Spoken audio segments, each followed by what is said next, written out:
Vladimir Putin e Donald Trump se encontraram no dia 15 de agosto, sexta-feira, no Alasca, numa reunião que deve tratar dos rumos da guerra da Ucrânia. Entre a pauta, certamente, está a possibilidade de negociações para que se viabilize um cessar-fogo, um desejo declarado de Donald Trump já há muitos meses, mas, é claro, há a esperança ou a expectativa de que também se possa avaliar a possibilidade de que o conflito tenha, enfim, uma finalização, o que também é um objetivo de Donald Trump. Esse encontro ele é carregado de simbolismo e de expectativa pelo fato de que é a primeira vez que um chefe de Estado nos Estados Unidos se encontra com Vladimir Putin desde o início dessa fase da guerra da Ucrânia em fevereiro de 2022. Ao mesmo tempo, Donald Trump sofre uma série de críticas pelo fato de que Volodymyr Zelensky e os representantes da delegação ucraniana não foram convidados para esse encontro, o que foi visto por parte de europeus e ucranianos como um desrespeito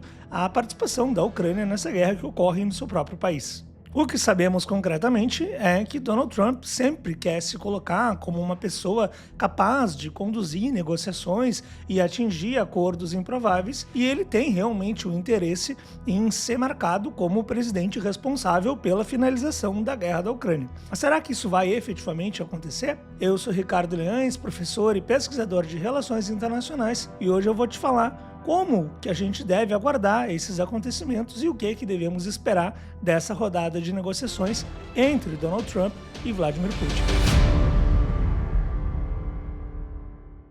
Antes de a gente avaliar quais que podem ser as consequências dessas negociações bilaterais entre Rússia e Estados Unidos, é muito importante que a gente contextualize essas negociações. Isso porque nas relações internacionais, toda vez que países decidem se reunir para tratar de um tema, e ainda mais de um tema importante, como é o tema da guerra, essas negociações elas não acontecem no vácuo, elas sempre acontecem dentro de um contexto, e esse contexto é muito importante para ver quem tem mais força e mais condições de impor a sua vontade, considerando que os interesses sejam diferentes. E nesse sentido, o que a gente observa é que nas últimas semanas a Rússia fez avanços importantes no território ucraniano, sobretudo na província de Donetsk, na região do Donbass, que é uma província, uma das 4 províncias que foi formalmente anexada pela Rússia desde 2022. Esse contexto ele é muito importante porque ele sinaliza que aquilo que a gente já vem falando há muito tempo, que a Rússia está vencendo essa guerra da Ucrânia e que não há indícios que possam sinalizar uma vitória da Ucrânia, eles estão se confirmando verdadeiros. Inclusive, até alguns generais ucranianos já têm falado abertamente sobre as dificuldades que o país tem tido no campo de batalha pelos problemas que são conhecidos, pela falta de pessoal, pela falta de soldados, também pela falta de armamentos e de munições. É muito interessante a gente falar sobre isso, pessoal, porque lá no início da guerra, sobretudo nos primeiros momentos, quando a Ucrânia teve um sucesso inicial em frear o avanço russo em Kiev, pouco se falava sobre esse elemento que claramente aconteceria em médio e longo prazo. Houve, inclusive, quem dissesse que a indústria de guerra da Rússia ela teria muita dificuldade de fazer frente em relação à Ucrânia, porque o complexo industrial militar da Rússia ele é majoritariamente estatal e que, portanto, ele seria menos eficiente do que uma Ucrânia abastecida pelo Ocidente, cujas empresas militares são, em sua grande maioria, empresas privadas. Só que não é isso que a gente está observando já há muito tempo. A capacidade da indústria militar russa de entregar armamentos e munições ela é muito superior à que o Ocidente oferece, que mostrou que, na verdade, aquele discurso de uma superioridade do privado sobre o estatal, na verdade, era mera propaganda e não se materializou nos campos de batalha. Além desse elemento concreto que tem acontecido nas últimas semanas de avanço territorial russo, é importante a gente analisar o contexto pela parte dos Estados Unidos. E aqui é claro que a gente tem que destacar a figura do Donald Trump. O Donald Trump, pessoal, ele é um sujeito que até num certo grau de fanfarronice, ele gosta de se colocar como alguém que conduz negociações e que consegue acordos. Até o livro autobiográfico dele, o nome do livro é The Art of the Deal, ou seja, a arte do acordo, a arte do negócio, que justamente mostra como o Donald Trump ele construiu uma carreira privada, tentando se mostrar como alguém que era capaz de ter acordos realmente extraordinários, considerando-se a sua posição. Entretanto, pessoal, a gente sabe que a realidade do mundo da política é uma realidade muito diferente do mundo dos negócios privados. Inclusive, no ano passado, quando o Donald Trump dizia que acabaria com essa guerra em 24 horas, era óbvio que isso não poderia acontecer quando a gente leva em consideração o fato de que os interesses entre russos e ucranianos, eles são totalmente irreconciliáveis. E aqui a gente sempre precisa lembrá-los, porque os dois países, até o momento, eles não arredaram o pé daquilo que eles propõem. Enquanto a Rússia deseja a formalização, o reconhecimento da anexação da Crimeia, que foi reanexada em 2014, e dos 4 oblastos, das 4 províncias que foram anexadas a partir de 2022, Donetsk, Luhansk,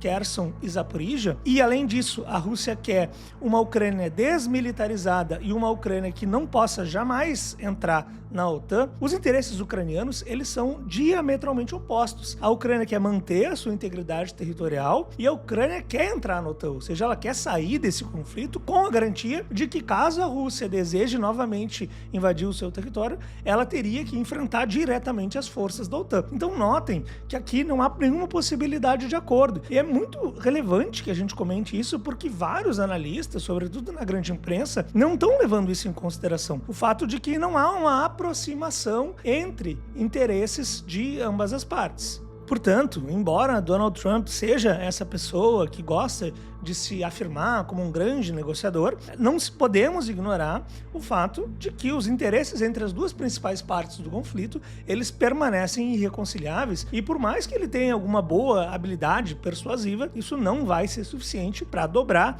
as vontades, as preferências, tanto do Vladimir Putin quanto do Volodymyr Zelensky. E existe um outro elemento contextual, pessoal, que também é muito importante. Embora Donald Trump tenha, do ponto de vista pessoal, até uma simpatia pelo Vladimir Putin, e embora ele realmente deseje o fim dessa guerra da Ucrânia, até por uma questão de vaidade pessoal, ele é cercado por assessores e por um contexto político que é ferrenhamente anti-Rússia. Eu já comentei aqui em outros vídeos que existe uma hegemonia no establishment político dos Estados Unidos que considera que os interesses da Rússia são diametralmente opostos às preferências dos Estados Unidos. Eles veem a Rússia como uma potência revisionista e, portanto, como um inimigo dos Estados Unidos. E esses assessores, esses políticos, esses militares, esses burocratas de órgãos de inteligência, eles estão sempre aqui no ouvido do Trump, pressionando ele para não adotar uma medida de conciliação em relação à Rússia,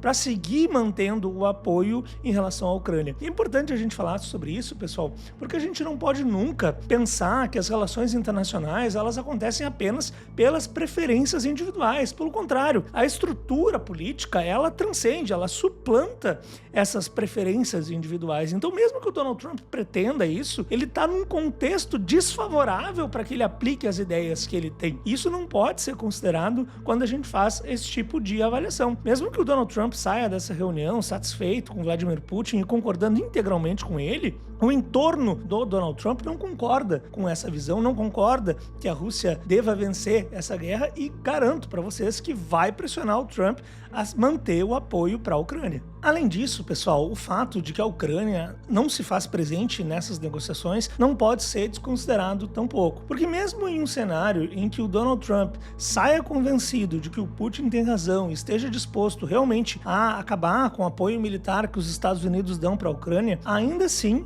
é possível um cenário em que a Ucrânia decida se manter na guerra, talvez contando com o apoio da Europa. E embora a gente saiba que seria impossível que a Ucrânia resista à Rússia sem o apoio dos Estados Unidos, ainda assim, isso faria com que essas negociações não consigam encerrar essa guerra imediatamente. Então a gente tem que também considerar esse fator, porque até o momento a posição dos ucranianos e a posição dos europeus de maneira geral é uma posição que não encontra respaldo nos fatos, é uma posição que muito mais representa a vontade política desses atores do que efetivamente uma condição concreta. Se vocês lembrarem, lá em fevereiro, naquele famigerado encontro do Zelensky na Casa Branca, um dos pontos que o Donald Trump colocou, e ele tinha razão nesse sentido, foi dizer para o Zelensky o tempo inteiro: "You don't have the cards." Você não tem as cartas. O que o Donald Trump queria dizer isso? Ele queria dizer que a Ucrânia está numa posição desfavorável nessa relação de forças e que, portanto, a Ucrânia não tem condições de fazer exigências nesse momento, que talvez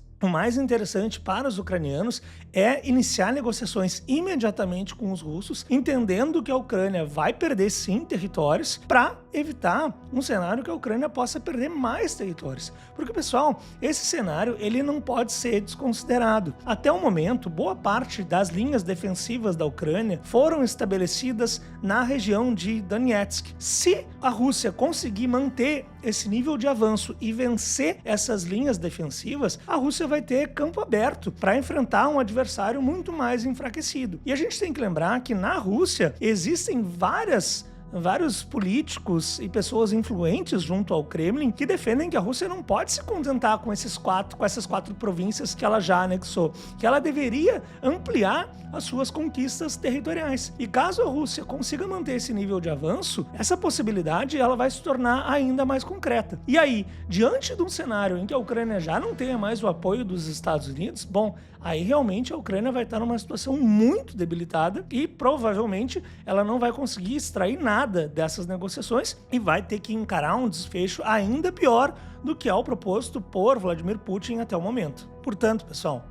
para concluir esse vídeo, é importante a gente destacar que é improvável que haja uma negociação definitiva nesse momento. Ou seja, apesar de toda a vontade do Donald Trump, ainda é muito, muito, muito improvável que nos próximos dias a gente tenha um indicativo de um cessar-fogo e muito menos da finalização dessa guerra. Mesmo assim, a gente tem que elaborar alguns possíveis cenários dessas negociações que me parecem os mais prováveis, ou pelo menos que podem ter um ranqueamento entre o mais provável e o menos provável. A gente não pode ignorar o primeiro cenário, que é de que essas negociações não levem a lugar nenhum. Isso é possível de acontecer por conta dos elementos estruturais que eu trouxe no decorrer do vídeo. Ou seja, como os interesses da Rússia e da Ucrânia são irreconciliáveis e como existe uma hegemonia muito forte, um sentimento hegemônico anti-Rússia nos Estados Unidos, talvez, a despeito das preferências do Trump, essas negociações acabem levando a lugar nenhum. Já um segundo cenário seria um cenário em que o Donald Trump conseguiria fazer valer a sua vontade, ele seria convencido por Vladimir Putin de que a Rússia está vencendo no campo de batalha e que ela vai vencer. Então, diante de uma negativa da Ucrânia em aceitar essas negociações, essa perda de territórios, então Donald Trump decida, bom, a nossa participação nessa guerra foi encerrada. Eu considero esse cenário menos provável, mas a gente não pode também descartá-lo completamente. Se esse cenário acontecer, aí a gente tem um desdobramento de dois outros possíveis cenários. Sendo o primeiro deles, a Ucrânia se dá conta de que sem o apoio dos Estados Unidos ela não teria condições de fazer frente à Rússia, e aí ela vai ser forçada a iniciar negociações e provavelmente ela vai ter que aceitar todos os pontos que foram colocados pela Rússia até o momento e que eu mencionei ao longo do vídeo. E um segundo cenário, que eu também já mencionei, é a possibilidade de que a Ucrânia parta para um enfrentamento contra a Rússia contando exclusivamente com o apoio dos europeus. Só que esse cenário é um cenário difícil, pessoal. Se isso acontecer, aí eu imagino realmente um contexto catastrófico para a Ucrânia, porque se hoje já faltam homens,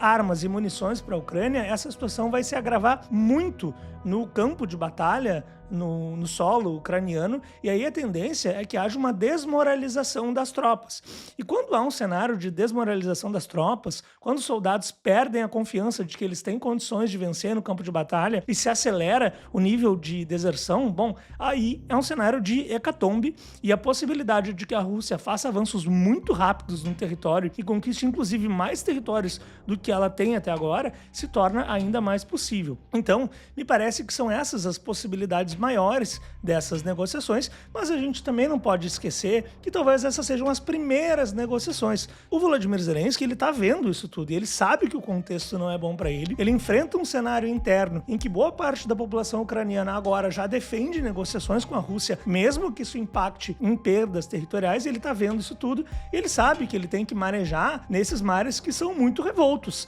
para os seus interesses e para as vontades, os desejos da Ucrânia. Então, diante disso tudo, a gente tem que seguir acompanhando esse cenário, mas lembrando o contexto maior. A Rússia está fazendo avanços importantes, a Rússia vai vencer essa guerra, a gente só não sabe como que essa guerra vai concluir e quais que vão ser os ganhos concretos que a Rússia vai obter desse conflito. Bom, pessoal, Eu agradeço então a todos que chegaram até o final do vídeo, peço que se inscrevam no canal, que ativem o sininho, sobretudo, deem like, façam comentários para ver se vocês concordam comigo em relação a esse cenário. Eu tenho muita curiosidade de saber o que vocês estão pensando diante disso tudo e, claro, compartilhem com todas as pessoas que vocês souberem que são interessadas em temas de relações internacionais. Isso ajuda muito a plataforma a ver que vocês gostam do conteúdo que eu produzo aqui, para que ela siga entregando os próximos vídeos, não apenas para vocês, mas também para outros interessados.